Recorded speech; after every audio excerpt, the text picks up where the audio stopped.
नमस्कार विद्यार्थी मित्रांनो, RW अकॅडमीच्या युट्यूब चॅनलला आपलं स्वागत आहे। मी होमराज लोणबले। तर विद्यार्थी मित्रांनो, आजच्या व्हिडिओमध्ये आपण आपल्या अकॅडमीमध्ये पोलीस भरती स्पेशल साप्ताहिक पेपर घेतो। त्या पेपरमध्ये जे गणिताचे प्रश्न आलेले होते त्या 25 प्रश्नांचं विश्लेषण करणार आहोत। ठीक आहे। तर बघा विद्यार्थी मित्रांनो, आपण आपल्या RW अकॅडमीमध्ये दर रविवारला पोलीस भरती स्पेशल पेपर घेत असतो। जर तुम्हाला त्याच्यामध्ये सहभाग घ्यायचा असेल तर तुम्ही नोंदणी करून येणाऱ्या रविवारी जो पेपर होणार आहे त्याच्यामध्ये सहभाग घेऊ शकता। ठीक आहे। चला, तर जे या रविवारला पेपरमध्ये प्रश्न आलेले होते गणिताचे त्याचं आपण विश्लेषण करणार आहोत। बघा विद्यार्थी मित्रांनो, पहिला प्रश्न काय होता? जे गणिताचे प्रश्न होते त्याच्यामधला पहिला प्रश्न होता,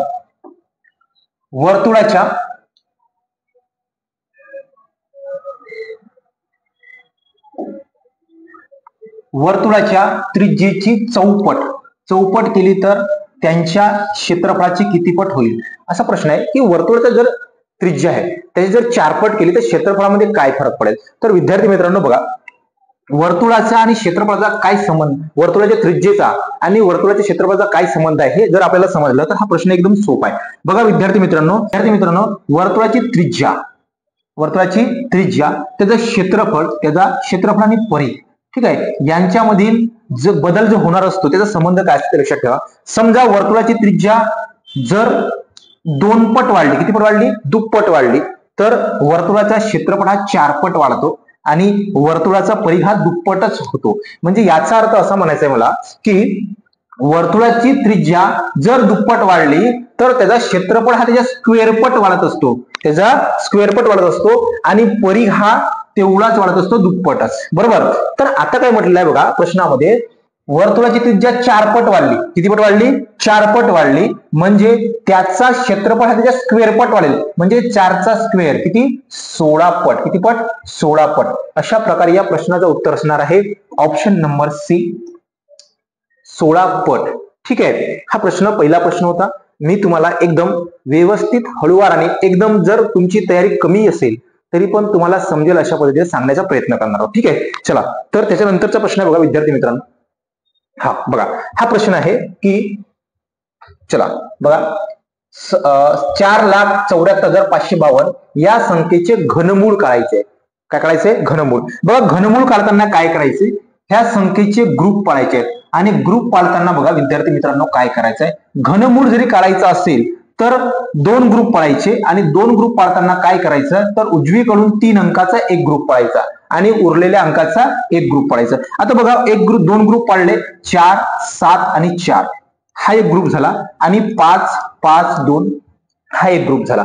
ठीक आहे। 2 ग्रुप पाडले, त्यानंतर काय करायचं बघा, ही जी शेवटची संख्या आहे याचा करायचा आहे क्यूब, याचा काय करायचा आहे? क्यूब। मग 2 चा क्यूब किती आला? 8, 2 चा क्यूब किती आला? 8 आला हा, आणि हा 8 जो असते हा आपल्या उत्तराचा शेवटचा अंक असते। काय असते? उत्तराचा शेवटचा अंक। त्यानंतर पहिल्या ग्रुपकडे येऊया। पहिल्या ग्रुपमध्ये बघायचं आहे की 474 च्या आधी कोणत्या संख्येचा क्यूब आहे? तर 474 च्या आधी 343, किती? 343 हा 7 चा क्यूब आहे। कितीचा? 7 चा। तर 7 चा क्यूब आहे म्हणजे 7 ह्या उत्तराचा पहिला अंक असेल। अशा प्रकारे आपण जर पाहिला तर 4,74,552 हा 78 चा क्यूब आहे, 78 चा घनमूळ आहे। ठीक आहे, सॉरी 78 चा घन आहे आणि हा त्याचा घनमूळ आहे। ठीक आहे। अशा प्रकारे आपण घनमूळ काढू शकतो। चला, त्याच्यानंतरचा प्रश्न बघूया। बघा त्यानंतरचा प्रश्न विद्यार्थी मित्रांनो, 3,275 या मुद्दलाचे दशांशे 5% दराने 3 वर्षाचे सरळ व्याज किती? हा सरळ व्याज काढायचा आहे। ठीक आहे। बघा काय करायचं, सरळ व्याजचं सूत्र तुम्हाला माहिती असेल, SI बरोबर P गुणिला R गुणिला T भागिला 100, म्हणजे याचाच अर्थ व्याज बरोबर मुद्दल गुणिला दर गुणिला मुदत भागिला 100। आता बघा याच्यामध्ये किमती ठेवू।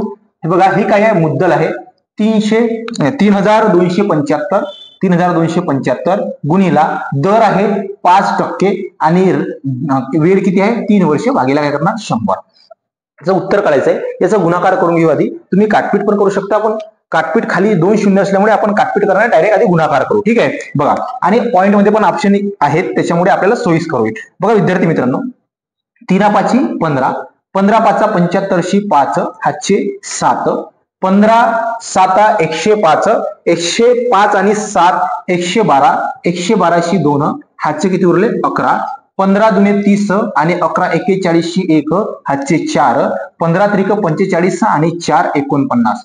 ठीक आहे. आणि भागीला किती आहे तर 100 आहे. बघा खाली जर 2 शून्य असतील तर आपल्याला 2 नंतर पॉईंट द्यावा लागेल. म्हणजे 491.25 ऑप्शन मध्ये आहे का? आहे. 491.25 हा व्याज असेल. किती वर्षाचा?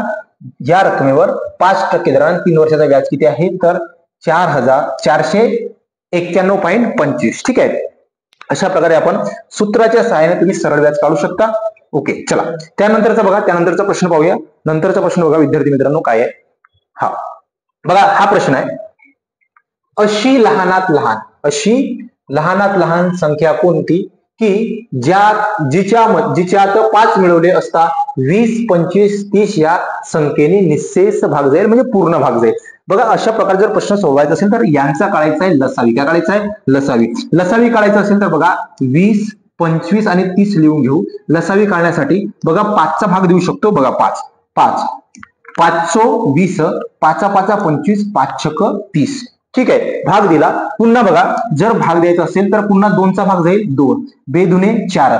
ज्या संख्येमध्ये भाग जात नाही ती जशाच तशी लिहायची आणि बेत्रिक 6. आता भागच जात नाही ह्या 3 संख्येमध्ये. मग लसावी काढण्यासाठी भाग दिलेल्या संख्या आणि उरलेल्या संख्या सगळ्यांचा गुणाकार करायचा आहे. बघा 5 दुने 10, 10 दुने 20, 20 पंचे 100, 100 त्रिक 300. बघा 300 मध्ये ह्या तीनही संख्येचा भाग जातो. पण भाग कधी गेला पाहिजे तर भाग गेला पाहिजे 5 मिळवल्यावर. म्हणजे याचा अर्थ ती संख्या 5 ने कमी असेल म्हणून इथून 5 मायनस करायचं. उत्तर आहे 295. बघा 295 मध्ये जर आपण 5 मायनस केला तर 300 होणार आणि 300 मध्ये ह्या तीनही संख्येचा भाग जाईल म्हणून आपल्या प्रश्नाचं उत्तर आहे 295. Option number C. ठीक आहे. चला नंतरचा प्रश्न बघूया. हा चला बघा हा प्रश्न काय आहे. एक व्यक्तीच्या प्रवाहाच्या दिशेने पोहण्याचा वेग 26 किलोमीटर प्रति तास आहे व प्रवाहाच्या विरुद्ध दिशेने पोहण्याचा वेग 16 किलोमीटर प्रति तास आहे. तर प्रवाहाचा वेग किती? प्रवाह म्हणजे पाणी वाहण्याचा वेग. ठीक आहे. बघा प्रवाहाचा वेग दिलाय तुम्हाला आणि प्रवाहाचा विरुद्ध दिलाय. बघा प्रवाहाचा वेग तुम्हाला जर काढायचा असेल म्हणजे प्रवाहाचा वेग काढायचा असेल तर बघा x मायनस y भागीला 2 ह्या सूत्राच्या सहाय्याने तुम्ही काढू शकता. x म्हणजे प्रवाहाच्या दिशेचा वेग आणि y म्हणजे प्रवाहाच्या विरुद्ध दिशेचा वेग. मग प्रवाहाच्या दिशेचा वेग किती आहे? 26. तर x ची किंमत 26 लिहिली मायनस आणि प्रवाहाच्या विरुद्ध दिशेचा वेग किती आहे? 16. त्याच्यामधून 16 मायनस करायचे आणि भागीला 2 करायचं. 26 मधून 16 गेले 10, 10 भागीला 2 म्हणजे 5 दुने 10. तर प्रवाहाचा वेग काय असेल? प्रवाहाचा वेग असेल 5 किलोमीटर प्रति तास. 5 किलोमीटर प्रति तास प्रवाहाचा वेग असेल. बघा विद्यार्थी मित्रांनो तुम्हाला प्रवाहाचा वेग विचारलाय. तुम्हाला जर बोटचा वेग विचारला असता तर तुम्ही काय केले असते? बघा x प्लस y भागीला 2 केले असते म्हणजे तुम्हाला बोटचा वेग मिळाला असता. म्हणजे 26 प्लस 16 भागीला 2 केले असते. 6 दुने 12, 2 हातचा 1 किती? 42. 42 भागीला 2 म्हणजे बोटचा वेग किती असता? 21 असता. किती असता? 21. बघा बोटचा वेग 21 आणि प्रवाहाचा वेग 5. जर प्रवाहाच्या दिशेचा वेग काढायचा असेल तर बोट आणि प्रवाहाचा वेग काय होतो? प्लस होतो. मग बघा 21 आणि 5 किती दिलेला आहे? 26. ठीक आहे. आणि प्रवाहाच्या विरुद्ध दिशेचा वेग काढायचा असेल तर दोघांचा वेग काय होतो? मायनस होतो. बघा 26 मधून 5 गेले किती उरले? 16. आपल्या या प्रश्नाचं उत्तर आहे 5 किलोमीटर प्रति तास. ठीक आहे. अशा प्रकारे या प्रश्नाचं उत्तर आहे. चला त्याच्यानंतरचा प्रश्न बघूया. हा बघा त्यानंतरचा प्रश्न आहे विद्यार्थी मित्रांनो. बघा चला काय आहे बघा. 2 स्टार 6 5 स्टार 3 या संख्येला 11 ने व 3 ने निश्चित भाग जातो तर स्टारच्या जागी कोणती संख्या आहे असं काढायचं. बघा 3 ची कसोटी काय म्हणते? दिलेल्या संख्येच्या अंकांच्या बेरजेला जर 3 ने भाग जात असेल तर त्या संख्येलाही 3 ने भाग जातो. पण आपण त्याच्यामध्ये काय करणार बघा, 3 बेरीज करत राहणार नाही. आपण काय करू, 3 आणि 3च्या फळ्यातील संख्या काटून घेऊ. बघा काय करणार, 3 काटले आपण, त्यानंतर हे पण 6 कापून घेतले. आता कापल्यानंतर बघा इथं किती उरले, 5. 5 आणि 2 किती, 7. 7 उरले. आणि पुन्हा जर 3चा भाग जायचा असेल तर कितीची गरज आहे, 2ची गरज आहे. कारण 9 मध्ये 3चा भाग जातो. मग 2ची गरज आहे. तर 2ची गरज असल्यावर आपण जर इथं 1 ठेवला आणि इथे 1 ठेवला तर बघा 5 आणि 1 6 आणि 3 9. मग जर 9 दिलं तर पूर्णच कॅन्सल होणार आहे, म्हणजे 3चा भाग जाणार आहे. आणि ऑप्शन मध्ये बघा 1 आहे, म्हणजे या प्रश्नाचं उत्तर किती आहे, 1 आहे. कारण 2 जर ठेवले तर भाग जाणार नाही, 3 जर ठेवले तर भाग जाणार नाही. ठीक आहे. चला त्यानंतर बघा नंतरचा प्रश्न आहे. बघा अशी लहानात लहान संख्या शोधा जिला 12 ने भागल्यास 5 उरतात, 16 ने भागल्यास 9 उरतात, 18 ने भागल्यास 11 उरतात. याच्यामध्ये पण लसावीच काढायची आहे. बघा काय करायचं, आधी लसावी काढण्याच्या आधी काय करायचं बघा, त्याने 12 ने भागल्यास किती उरतात, तर 5. 12 मधून 5 मायनस करा. आधी कॉमन संख्या काढायची आहे 1. ठीक आहे. त्यानंतर 16 ने भागल्यास 9 उरतात. 16 मधून काही मायनस करायचे तुम्हाला, 9 मायनस करा, आले किती, 7. त्यानंतर तुम्हाला मायनस करायचं आहे 18 मधून 11 मायनस करा, किती आले, 7. ठीक आहे. आता ही कॉमन संख्या आपण काढली, हिचं काम आहे थोड्या वेळामध्ये. पण बघा त्याच्या आधी काय करायचं आपल्याला, लसावी काढायची. कोणाकोणाची काढायची, 12ची, 16 आणि 18 यांची लसावी काढायची आहे. बघा यांची लसावी काढायची आहे. लसावी काढू, बघा किती येणार आहे. कितीचा भाग देऊ, 2चा भाग देऊ शकतो. बघा मित्रांनो 2. बेसक 12, बे 8 16, बे 9 18. ठीक आहे. त्यानंतर बघा 3चा किंवा 2चा भाग देऊ शकता. 2चा देऊ पुन्हा 2. बेत्रिक 6, बेत्रिक 6, बेचो 8 आणि ती 9 मध्ये भाग जात नाही म्हणून जशाच तसे. आता पुन्हा कितीचा भाग जाईल बघा, तर भाग जाईल 3चा. बघा 3, 3 1 3, 4 जशाच तसे, 3 त्रिक 9.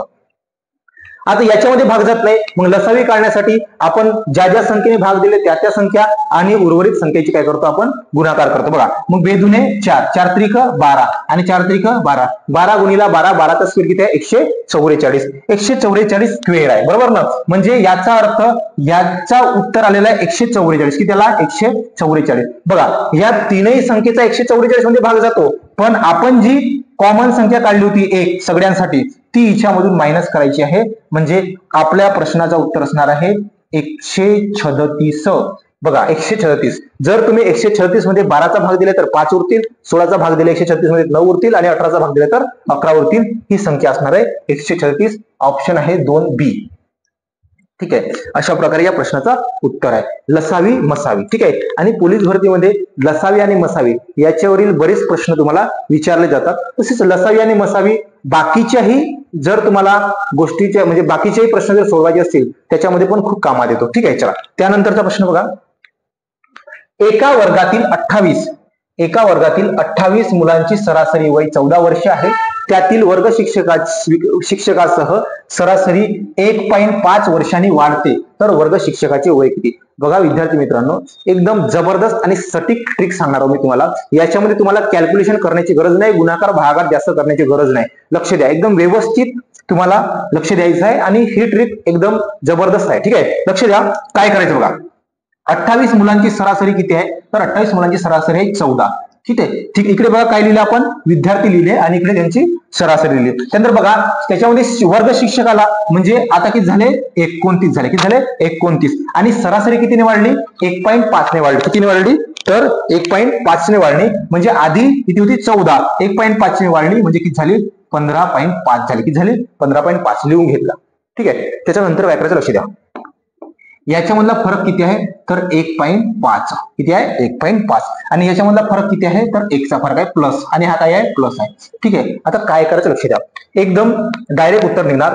28 गुणिला करायचं 1.5, 28 गुणिला करायचं 1.5 आणि 1 गुणिला करायचं 15.5 आणि ह्या दोघांचा गुणाकार करून करायची बेरीज. बघा तुम्ही जर केले 1 गुणिला 15.5 तर 15.5 येणार आणि प्लस 28 गुणिला जर तुम्ही 15 केले तर 28 1 28 आणि 28 गुणिला 0.5 करा तर 28 चे अर्धे करा, 28 1 28 आणि प्लस 14 करा. ह्या सगळ्याची जर बेरीज केली तर उत्तर येईल तुमचा. बघा किती होणार, 28 4 8 4 12 12 5 17 7, हातचा 1 किती होणार, 1 2 5 आणि 5 57.5 वर्ष ही कोणाची वय असेल, तर 57.5 वर्ष ही त्या शिक्षकाची वय असेल. ठीक आहे, तर ऑप्शन नंबर डी या प्रश्नाचा उत्तर आहे. अशा प्रकारे गुणाकार जास्त भागाकार गुणाकार न करता मायनस प्लस न करता कमीत कमी वेळामध्ये तुम्ही या प्रश्नाचं उत्तर काढू शकता. ठीक आहे, चला त्याच्यानंतरचा प्रश्न बघा. हा 1200चे 13% बघा, 1200चे 13% आणि मायनस 1500चे म्हणजे 1500 1500 चे किती टक्के आहे, तर 16%. याचा उत्तर आपल्याला काढायचं आहे. बघा इथले 2 शून्य कापले, इथले 2 शून्य कापले, 13 दुने 26 6 हातची किती 2, 13 1 13 2 किती 15. ठीक आहे, या साईडच्या उत्तराला 156 मायनस 0 0 0 0 कापून घेते, 15 सेकंद 90 शून्य हाचे 9, 15 1 15 आणि 9 किती होणार 24. किती 24. 240 मधून तुम्हाला 156 मायनस करायचे आहेत. उत्तर मायनस मध्ये येणार आहे, सगळे मायनस मध्येच ऑप्शन आहे. ठीक आहे, बघा 10 तून 6 गेले 4, 4 वाले ऑप्शन किती आहेत, तर हाय कॅन्सल झाला, हाय कॅन्सल झाला, एकच ऑप्शन आहे. हा तुमचा उत्तर असू शकते. बघा हा तुमचा उत्तर असेल, 4 वाला ऑप्शन एकच आहे. तरी पण आपण पूर्ण काढून घेऊ. बघा 10 तून 6 गेले 4 हातचाला 1 0 आणि 1 मिनिट, हा सॉरी इकडे यायला पाहिजे 1 0. ओके, 10 तून 6 गेले 4 हातचाला 1, 14 तून 6 गेले 8 हातचाला 1 0 मायनसचे 84. किती मायनसचे 84 आधीच सांगितलेला होता. ठीक आहे, चला त्यानंतरचा प्रश्न बघूया विद्यार्थी मित्रांनो. हा बघा ताशी 84 किलोमीटर वेगाने धावणाऱ्या 500 मीटर लांबीची, मीटर असायला पाहिजे, 500 मीटर लांबीची आगगाडी 900 मीटर लांबीच्या बोगद्याला किती कालावधीत ओलांडेल. ठीक आहे, आता बघा हा जर आपल्याला उत्तर काढायचं आहे तर सूत्र आहे बघा, स्पीड बरोबर नाही सॉरी डिस्टन्स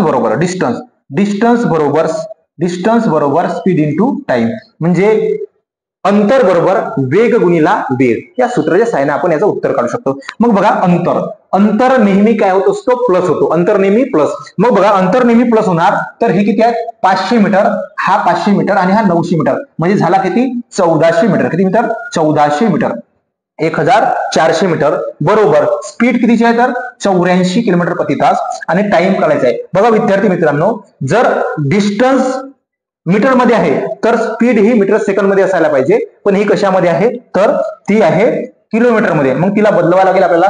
बदलवण्यासाठी काय करायचं बघा, मीटर सेकंड मध्ये बदलवण्यासाठी करायचं आहे तर 5/18 करायचं आहे आणि गुणिला टाइम. ठीक आहे, आता बघा काय करायचंय तर ही संख्या इकडे आणू शकता, 1400 गुणिला 18 भागीला 84 गुणिला 5. एकदम साध्या आणि सोप्या व्यवस्थित एक गोष्ट बारीक सारीक तुम्हाला सांगण्याचा प्रयत्न करणार नाही. ठीक आहे, बघा 14 1 14, 14 सकम 84. ठीक आहे, इथे किती उरले 100 उरले. ठीक आहे, 6 1 6, 6 3 18, 5 1 5, 5 20 पंचे 100 आणि 20 3 60. किती 60 सेकंद. 60 सेकंद हा वेळ असणार आहे. ऑप्शन नंबर किती आहे तर सी या प्रश्नाचं उत्तर आहे. तर ताशी 84 वेगाने धावणारी 500 मीटर लांबीची आगगाडी 900 मीटर लांबीच्या बोगद्याला 60 सेकंदामध्ये ओलांडणार.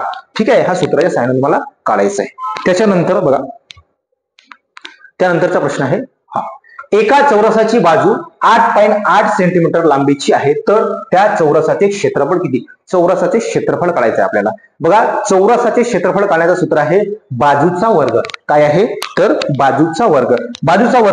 चौरसाचे क्षेत्रफळ बरोबर बाजूचा वर्ग. मग बाजू किती आहे तुम्हाला 88, म्हणजे 8.8 दिले 8.8. बघा 8.8 बाजू दिलेली आहे. आपण काय करणार थोड्या वेळासाठी पॉइंटला विसरायचं आहे. पॉइंटला जर विसरले तुम्ही तर बघा 88 चा स्क्वेअर काढायचा आहे तुम्हाला. काय करायचं बघा 88 चा स्क्वेअर काढायचा आहे. 8 चा स्क्वेअर लिहून घ्या 64, पुन्हा 8 चा लिहून घ्या 64. ठीक आहे, 8 8 64, 8 8 64. त्यानंतर काय करायचं बघा 8 गुणिला 2 करायचं आहे.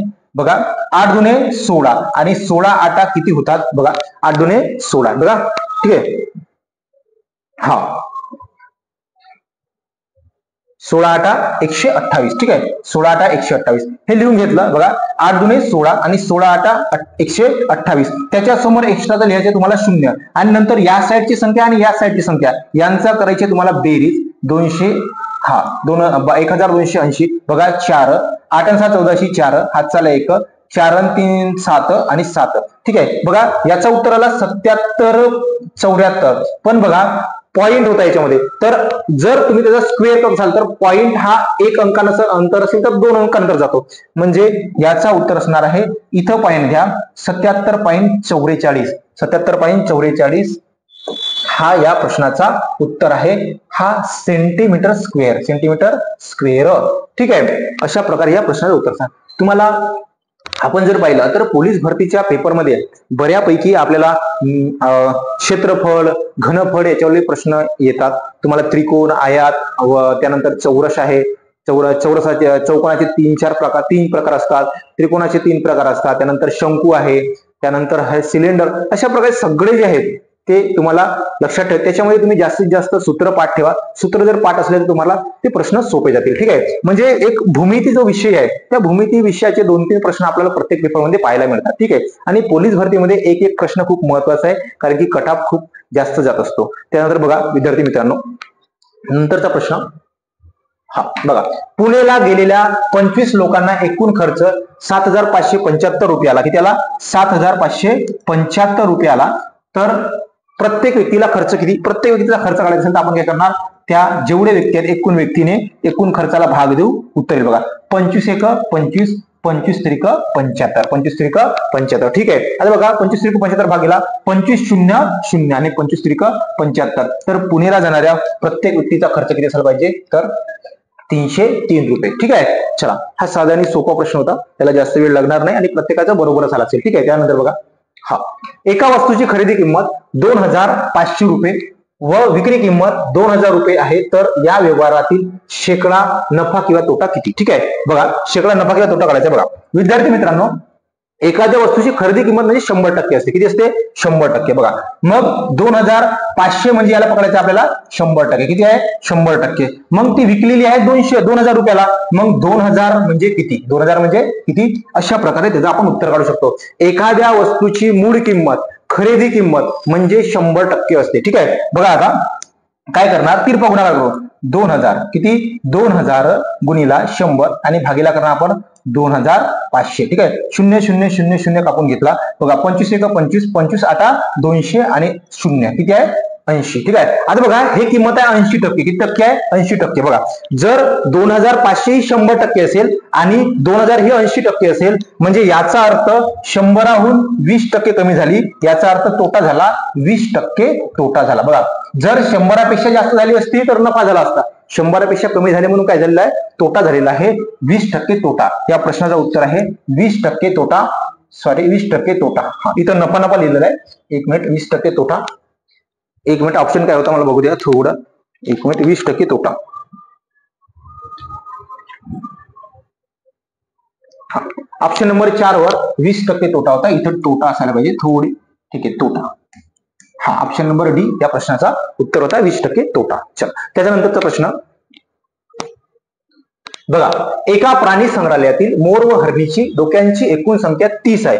बघा 30 आहे. डोक्यांची संख्या किती आहे? 30 आहे. व पायांची एकूण संख्या 84 आहे. तर मोर व हरिण यांची प्रत्येकी संख्या किती? ठीक आहे. बघा, याच्यासाठी पण तुम्हाला एकदम सटीक ट्रिक सांगणार आहोत. लक्ष द्या, व्यवस्थित काळजीपूर्वक लक्ष द्यायचे. बघा काय करणार विद्यार्थी मित्रांनो, डोके जेवढे डोके असतील तेवढे प्राणी असतील. म्हणजे हरिण आणि मोर जे असतील, जे बी असतील ते 30 असायला पाहिजे. त्यांची एकूण संख्या 30 असायला पाहिजे. आता काय करायचं लक्ष द्या विद्यार्थी मित्रांनो, याच्यामध्ये आपण म्हटलं की सर्वचे सर्व 30चे 30 काय आहेत? तर 30चे 30 काय आहेत? मोर आहेत. काय आहे? 30चे 30 मोर आहेत. म्हणजे जर 30चे 30 जरी मोर असतील तर त्यांची पायांची संख्या 2. अशा प्रकारे किती संख्या व्हायला पाहिजे? एकूण किती पाय व्हायला पाहिजे? 60. बघा, आपण काय म्हणलं की 30चे 30 मोर आहेत, प्रत्येकाला 2 पाय, म्हणजे पाय किती व्हायला पाहिजे? 60 व्हायला पाहिजे. पण प्रश्नामध्ये आपल्याला पाय दिलेले आहेत 84.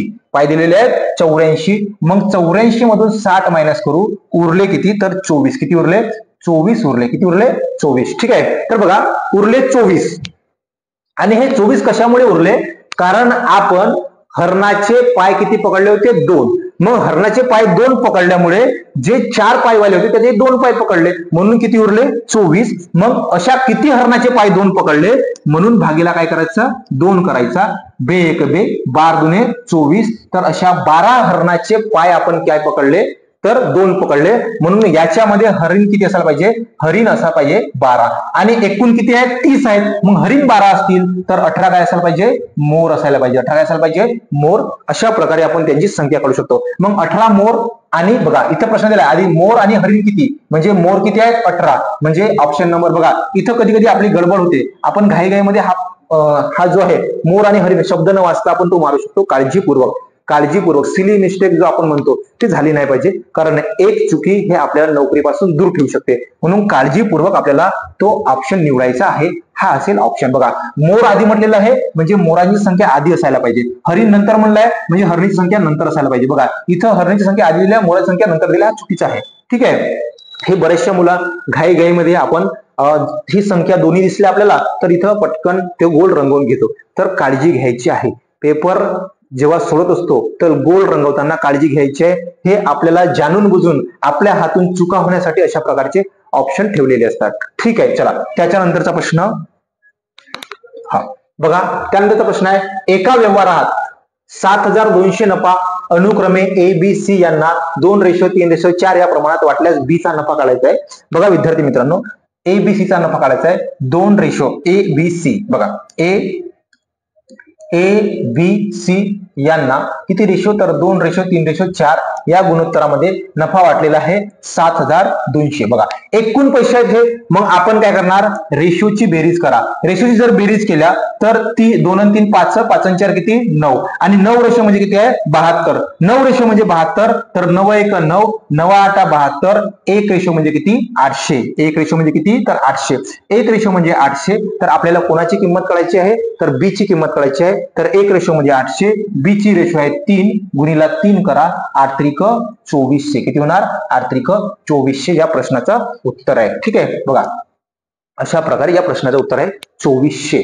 ठीक आहे. 2400 रुपये. त्याच्यानंतरचा प्रश्न बघा, हा चला, ए प्लस बी बरोबर 9 व ए मायनस बी बरोबर 5, तर ए गुणिला बी बरोबर किती? ठीक आहे. बघा याचं उत्तर काढू आपण. काय करायचं बघा, ए प्लस बी बरोबर 9, त्यानंतर आहे ए मायनस बी बरोबर 5. ठीक आहे. तर याला सोडवायचं आहे.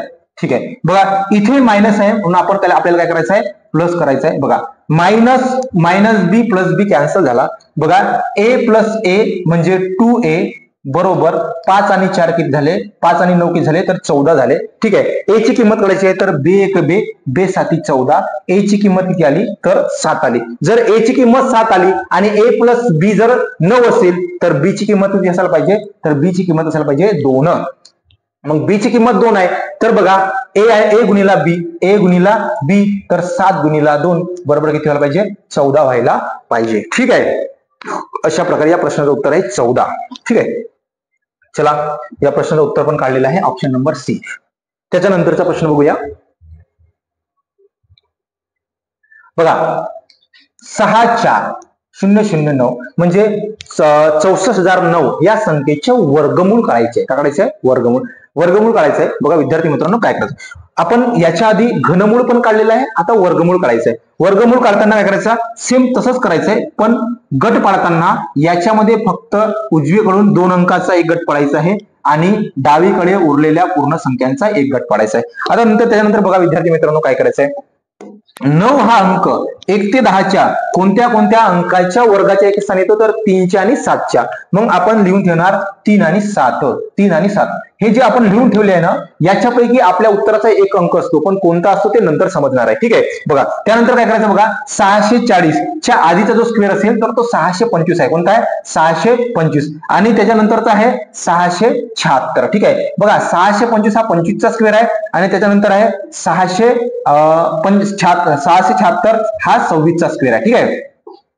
बघा आता काय करणार बघा, या संख्येच्या आधी जो स्क्वेअर असतो त्याचा स्क्वेअर रूट हा आपल्या उत्तराचा पहिला अंक आहे. मग आपल्या उत्तराचा पहिला अंक 25 लिहून घेतला. आता आपल्याला 7 घ्यायचे की 3 घ्यायचे हे बघू. बघा ह्या 40च्या जवळ ही संख्या आहे की ही संख्या आहे, तर याच्यामध्ये 15चा फरक आहे आणि याच्यामध्ये 36चा फरक, म्हणजे याचा अर्थ लहानवाली संख्या याच्या जवळ आहे, म्हणून याच्यापैकी लहान संख्या घ्यायची. याचा उत्तर असेल 253. 253 या प्रश्नाचं उत्तर आहे. ठीक आहे, अशा प्रकारे तुम्ही मोठ्यात मोठ्या संख्येचा वर्गमूळ काढू शकता. ठीक आहे, त्याच्यामध्ये बाकी तुम्हाला काही नाही जास्त पण 30 पर्यंत स्क्वेअर पाठ असणे आवश्यक आहे. विद्यार्थी मित्रांनो, तुम्हाला जर गणिताचा विषय चांगल्याने सोडवायचा आहे तर तुम्हाला फाडे चांगल्याने पाठ पाहिजे, स्क्वेअर चांगल्याने पाठ पाहिजे, क्यूब चांगल्याने पाठ पाहिजे. ज्या गोष्टी एकदम जास्त कामात येतात त्या तुम्हाला पाठच असणे आवश्यक आहे. ठीक आहे, चला त्याच्यानंतरचा प्रश्न आहे.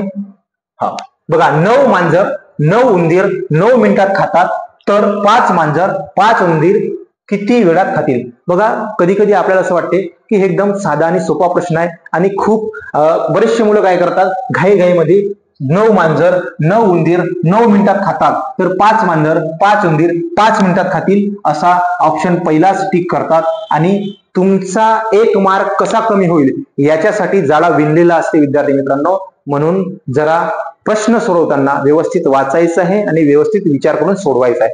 मला वाटते नाही जास्त पण बरेचसे मुलं असे चुका करतात, अशा चुका करायच्या नाही. बघा काय आहे, तुम्हाला म्हटलं आहे 9 मांजर. हा जो प्रश्न आहे हा सोडवताना M1 D1 T1 भागिला W1 बरोबर M2 D2 T2 भागिला W2 या सूत्राच्या सहाय्याने सोडवायचं आहे. म्हणजे याचा अर्थ बघा, 9 मांजर 9 उंदीर 9 मिनिटात खातात. उंदीर खाणे हा एक प्रकारचा काम आहे, वर्क आहे, मग तो वर्क नेहमी खाली जाणार. बघा, मग सोडवताना काय करायचं आपल्याला, M1 D1 T1 M1 D1च हा याचं सूत्र आहे. M1 D1 T1 नाही, M1 आणि D1 भागिला W1 असं सोडवत आहे. ठीक आहे, बघा 9 मांजर म्हणजे ते एक प्रकारचे मॅन व्यक्ती आहे. ठीक आहे, मजूर आहे. ठीक आहे, 9 उंदीर किती वेळामध्ये खातात म्हणते, 9 उंदीर 9 मिनिटात खातात.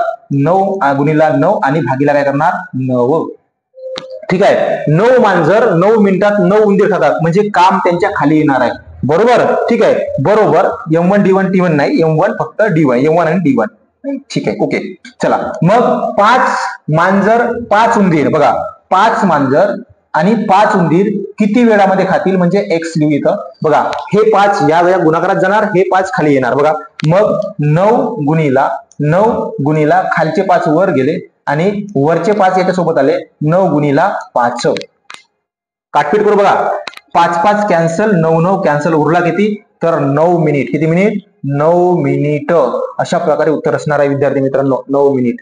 बघा, घाई करायची नाही, व्यवस्थित प्रश्न वाचायचं आणि व्यवस्थित सोडवायचं आहे. ठीक आहे, एक मार्क खूप महत्वाचा आहे. या प्रश्नाचं उत्तर आहे 9 मिनिट. पोलीस भरतीमध्ये एक मार्क खूप महत्वाचा आहे, कारण कटाप हा 80, पेपरचा कटाप हा 80, 85, 90 पर्यंत जात असतो, म्हणून इथे चुकीला माफी नाही. ठीक आहे, चला त्यानंतरचा प्रश्न आहे. बघा, एका संख्येला 12ने गुणण्याऐवजी चुकून 21 ने गुणले तर गुणाकार 108 ने जास्त आला तर ती संख्या कोणती?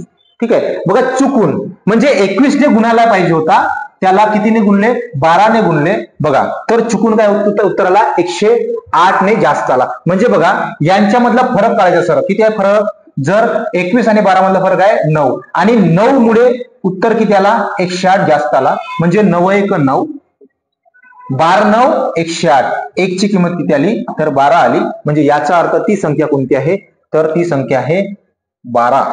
हीच संख्या आहे 12 संख्या आहे, त्या संख्येचं उत्तर आहे 12. ठीक आहे, ओके. ती संख्या कोणती आहे 12 आहे. चला त्याच्यानंतर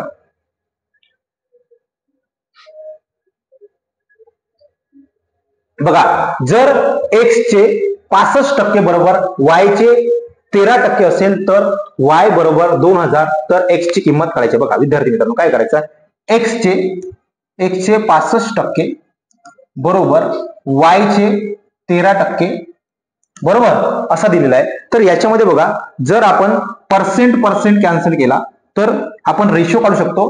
13 1 13, 13 पंचे 65, म्हणजे x5 बरोबर काय असते y1. ठीक आहे, y1 असते. ठीक आहे, ओके, x5 y1. आणि आपण रेशो मध्ये शिकलेलो आहोत की ज्याच्यासोबत जी संख्या असते ती याची किंमत आणि ही याची किंमत असते. म्हणजे आपण म्हणू शकतो रेशो x आणि y चा रेशो आहे, x आणि y चा रेशो आहे, तर x चा रेशो 1, y चा रेशो 5.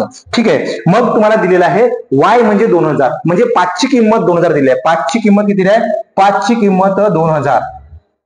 मग 5 ची किंमत 2000 आहे, तर 5 1 5, 5 20, एक रेशो म्हणजे किती आहे तर 400, आणि एक्स किती रेशो आहे रे, एक रेशो आहे, म्हणजे याचा अर्थ 400 ही एक्स ची किंमत आहे. 400 कोणाची किंमत आहे, एक्स ची किंमत आहे. अशा प्रकारे या प्रश्नाचं उत्तर असणार आहे 400.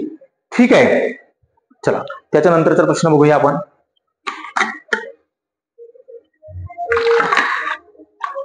बघा त्यानंतरचा प्रश्न काय विद्यार्थी मित्रांनो, हा बघा एक सिम्प्लिफिकेशनचा प्रश्न आहे. 8 प्लस 32 भागीला 8 मायनस 4 गुणिला 3 बरोबर क्वेश्चन मार्क.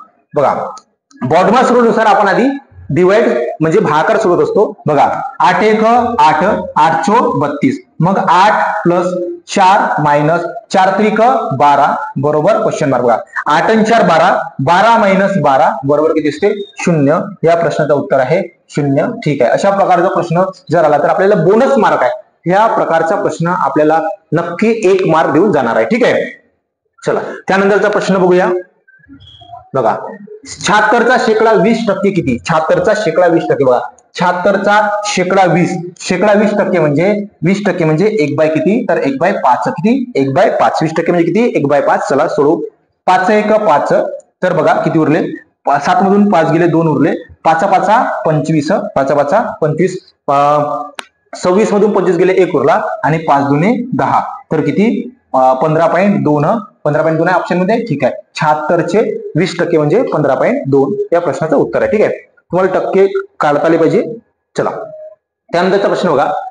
4000चे 10% दराने चक्रवाढ व्याज काढायचं आहे. किती वर्षाचे 2 वर्ष चक्रवाढ. बघा चक्रवाढ व्याज काढायचं असेल विद्यार्थी मित्रांनो, रेट किती आहे 10%. किती आहे 10% रेट आहे. बघा 10% रेट असेल, दर 10% आहे, तर बघा काय करायचं आधी याला अपूर्णांकामध्ये कन्वर्ट करू. 10% म्हणजे 1/10 होतो काय, तो 1/10. मग लिहायचं प्रिन्सिपल आणि अमाऊंट लिहायचे म्हणजे मुद्दल आणि व्याज. बघा 10चा किती होणार तर 10 वर 1 व्याज झाला, म्हणजे पहिल्या वर्षी 10चा 11 झाला, दुसऱ्या वर्षी 10 वर 1 व्याज झाला, म्हणजे 10चा किती झाला 11 झाला. ठीक आहे. अशा प्रकारे बघा याचा गुणाकार करून घ्या. 10 गुणला 10 किती होतात 100, 10 गुणला 10 किती 100, त्यानंतर 11 गुणला 11 किती 121. बघा ही असते आपण घेतलेली रक्कम, ही असते आपण व्याजासहित वापस केलेली रक्कम, आणि याच्यामधला फरक असते जो 21 आहे हा असते व्याज. काय असते व्याज. मग बघा प्रश्नामध्ये आपल्याला दिलेला आहे, तर प्रश्नामध्ये दिलेला आहे 100. 100 ही आपण हे घेतलेल्या रेशोची किंमत आहे, म्हणजे याचा अर्थ 100ची किंमत प्रश्नामध्ये दिलेली आहे. 100ची किंमत दिलेली आहे 4000.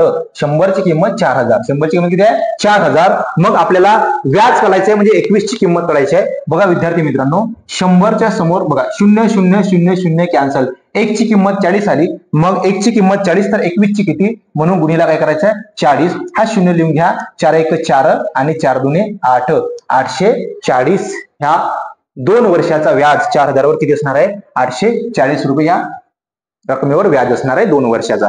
ठीक आहे.